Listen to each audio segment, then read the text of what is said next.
Hey everyone, it's Dr. Chris here with Physio Room, and I'm here to talk to you about an upcoming workshop that we have going on. We want to be able to help you play better golf, play more golf with less back pain.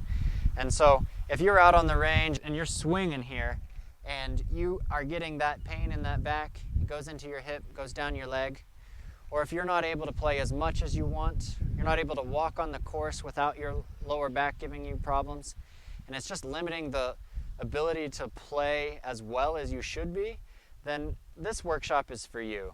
We're going to be talking about the number one cause of these types of back pain, and we're going to give you the top 3 things that you should be doing right now to play better golf with less back pain. So go ahead and register at the link below, and you'll get an email confirming dates and times of where that's going to be.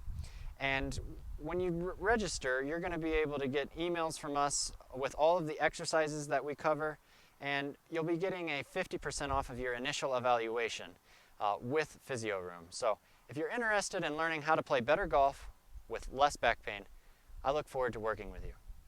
Have a great day, and I'll see you out on the course.